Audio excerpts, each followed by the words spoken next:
What's going on, and welcome to the Boardroom, a new weekly video segment here from the Michigan Daily Sports section in which we'll tackle the latest headlines in Michigan athletics. Today on the show, we'll talk about what has been a very long week for the athletic department here at Michigan, with what started with a loss to Minnesota and turned into a fiasco surrounding the situation in which quarterback Shane Morris went back into a game after suffering a mild concussion. I'm Simon KAUFMAN, and today I'm joined by Max Cohen and managing sports editor Greg Garneau. Max, of course, covers the football team with Greg as well. Let's start with this latest situation involving Shane Morris, this game from Saturday. You guys wrote a column on Monday demanding the firing of Coach Hoke. Tell me about what inspired this column. Well, you touched on it, Simon, a little bit, talking about Shane Morris going back into the game, and I think that Max and I, along with our other two writers, we saw him clearly stumble over, and we thought, that's after getting hit in the head, and thought, that has to be something wrong with Shane. And it seemed to us that he shouldn't have stayed back in the game, but he stayed in the game. And in my opinion, I thought it should have been out. It was unsafe for Shane's health, and so we thought, this really is an offense in which he's putting a kid's life at jeopardy, and we want to go out and say that this is not acceptable. This is something where as a coach you can be fired for that. And so we decided that it would be more powerful and just as powerful if it came from all four of us and not just one. We worked on it together, really colluded and edited and wrote everything, and we decided that by the end that each statement, we agreed with each statement so that any one of us could have put our names on that column and still stood by it. Max? We all fully stand behind that column and everything that was in there. We think, and we still don't have answers to some of the things. Brady Hoke has said that he has no control over who plays and who doesn't because of injuries. Well, Shane Morris was on the field. Is there a doctor in Brady Hoke's ear telling him that he can play or he can? I don't think that's how it works, and we still haven't had the answer to that. A lot of people are wondering if this team is 5-0, if they haven't been as bad on the field performance-wise, are people still calling for Hoke's job? Would you guys have been comfortable writing the same column?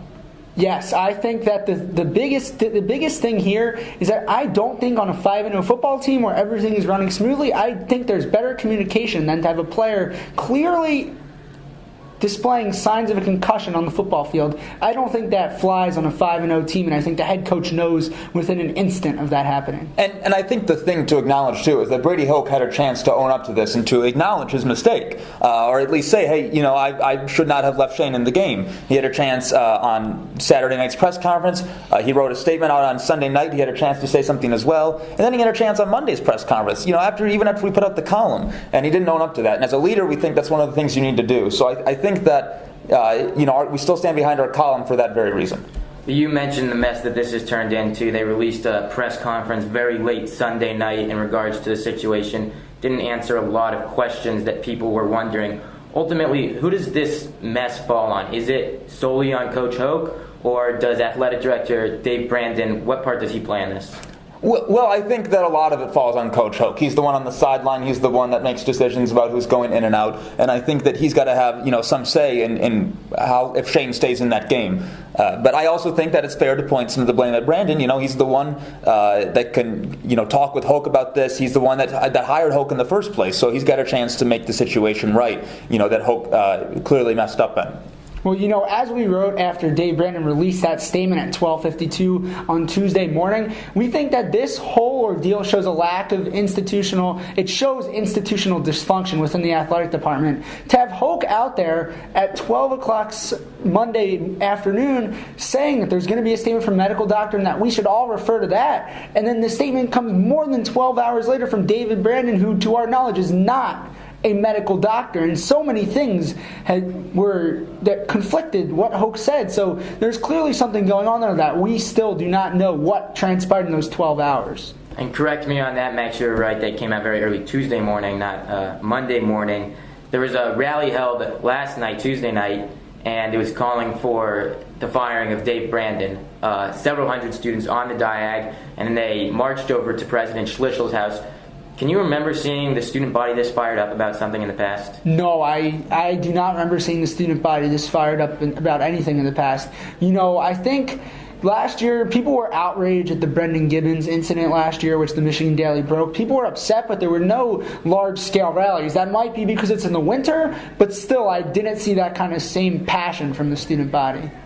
I can think back to when the Michigan athletic department, they had a miscommunication about basketball tickets for students, for season basketball tickets, and there was a pretty big outcry from that. But I really think this, of all things, is probably one of the biggest things that's happened on the campus in these past few years. I was just thinking the last time that many students, I think, gathered on the diag to about anything was when the men's basketball team was going to the Final Four. It's disappointing to see that this time it's under very different circumstances. If you're President Schlissel, you've been on your job for 4 months. How does he handle this? Obviously, he comes from a background where athletics at Brown were not as big a deal. Does he have any determination in terms of how this goes forward? Well, I think he's taken a good step forward by putting out his statement to follow up. I think people needed at least to hear from Schlissel. I don't know necessarily that it's added anything or moved anything forward that we can't move forward already with. But I think that Schlissel is one part of this group of regents, of this these people that can vote to remove Dave Brandon, and so I think he's going to at least have to be an active voice in this if he want. I mean, in the future, if Dave Brandon or Coach Hoke need to go. Well, this must send a message to Schlissel. I'm sure he understood it to a degree already, but he needs to be involved in athletics in some way, shape, or form as the president of this university. Because right now, if you went somewhere else in this country and mentioned the University of Michigan, this controversy would be the first thing that would come to mind for the average person. So it really is important in the entire scope of the university. Yeah, in his first year, this is reflecting upon him. This is how he's going to be known at least for his first year, and I think he needs to at least do something to help himself out in that regard too. I think Schlissel's very quickly found that he's no longer at Brown. Finally, there's a football game this Saturday, in case anyone forgot. They actually have to go out and play again. From an on-field perspective, how big of a distraction does this have to be for the players? I think it's got to be in the back of their minds at least. I don't think that it's going to necessarily stop them or somehow interfere in the way they play. But I do think that when they go on that field and they know that their friends or their family watching them at home, that this is what they know Michigan football to be at the moment. And I think that's I don't think it's going to be a factor maybe as so much as they get into the game, but I think right when they start, that's all you're going to hear the TV announcers talk about. Fans may boo or they may say something online. It's going to be in the back of their mind. Yeah, well, there's been a noticeable difference this whole week around the campus, just the mood and things like that. So, of course, the players, it's similar to us after the Utah loss when you asked if we thought people would be negative. And, the players, we only speak to about 8 or 9 of them a week. So we don't know really what the whole team is feeling. But from the guys we've spoken to, they claim it's not a distraction. But, of course, they're going to say that. All right, well, there you have it. Obviously, it's going to be interesting to see how this plays out going forward. That's going to do it for this edition of The Boardroom. I'm Simon KAUFMAN alongside Greg Garno and Max Cohen. Thanks for joining us. Make sure to read the Daily every day online at michigandaily.com and in print Monday through Friday. Cheers.